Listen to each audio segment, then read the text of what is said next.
within a minute, you can go to the BBB site, jog over, and see what the experience is.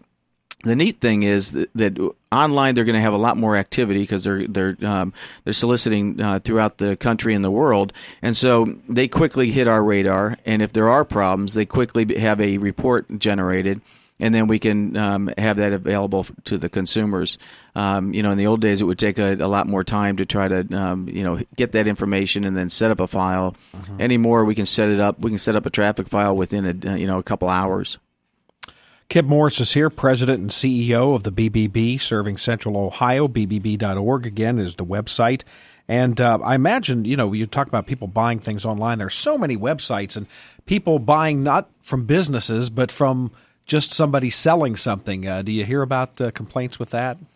Yeah, we do, and that's where a lot of the general rules that kind of break down, and you end up becoming more vulnerable because you think that a particular website is not doesn't have to live up to all the typical standards that you would expect, and we say that that's just not true. I mean, you should expect the same sort of behavior from an individual selling and the same protections, making sure that you've got secure websites and making sure that you're not giving money out to an individual that you don't know about.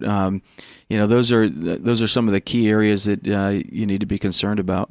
You talked earlier about companies that are allowed to display your logo. What are some of the criteria they have to go through to become a member and to show that symbol from the BBB? Yeah, so we have a team of people that when that they can come to us. They can go to the businesses can go to the website. They can file an application to be considered.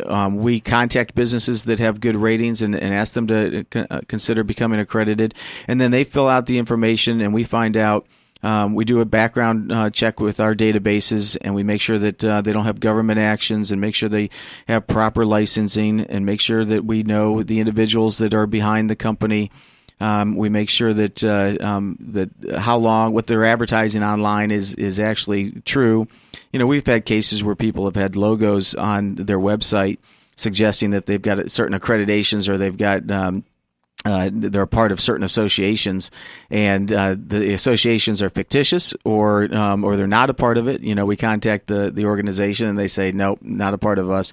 And so you have to be careful not to believe everything you see on a company's website.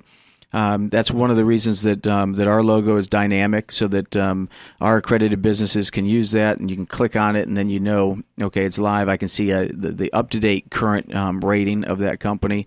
Our accredited businesses aren't permitted to put the rating up there because it can change on a regular basis, and so that seal is meant to in addition to saying that this company is somebody that the BBB is familiar with and has tracked, it's also for the consumer to go, oh yeah, I got to check with the BBB, because you can get a lot more information. When you go to the site, you can see the complaints. You can see the detail of the complaints because we publish those. You can see the company's response to those complaints.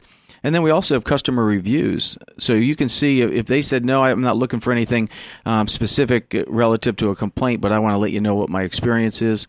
You can read the reviews. You can read the business's response to those as well. It's just amazing how over the years the information at your fingertips, sitting right there at your computer or your phone or your tablet, it's all right there. Yeah, it's all right there, and what's nice is that we're businesses appreciate the fact that we let them have their say as well, because there's consumers out there that are trying to take advantage of businesses as well, and so the business having an opportunity to say, all right, let me show you how professionally I handled this situation, and we've had consumers where we read a review and we say, geez, they were expecting an awful lot out of this company. And then you hear what the company has done, and consumers can look at that, and they can take that into consideration. We're just about out of time. Once again, how can people get more information from the BBB? Easiest way is bbb.org. You go there, and you can get information locally as well as go to any BBB in the country and find out what's going on with the BBB. Our guest on the program today has been Kip Morse, the president and CEO of the BBB serving Central Ohio. Thanks for being back. Thanks. This is great. Appreciate it. You've been listening to Columbus Concerns, a public affairs presentation of North American Broadcasting. If you have questions or comments about today's show, you can drop us a line at 1458 Dublin Road, Columbus, 43215. Again, that's Columbus Concerns in care of this station, 1458 Dublin Road, Columbus, 43215. I'm Mark Nuce. Thanks so much for listening, and we'll see you again next week for another edition of Columbus Concerns.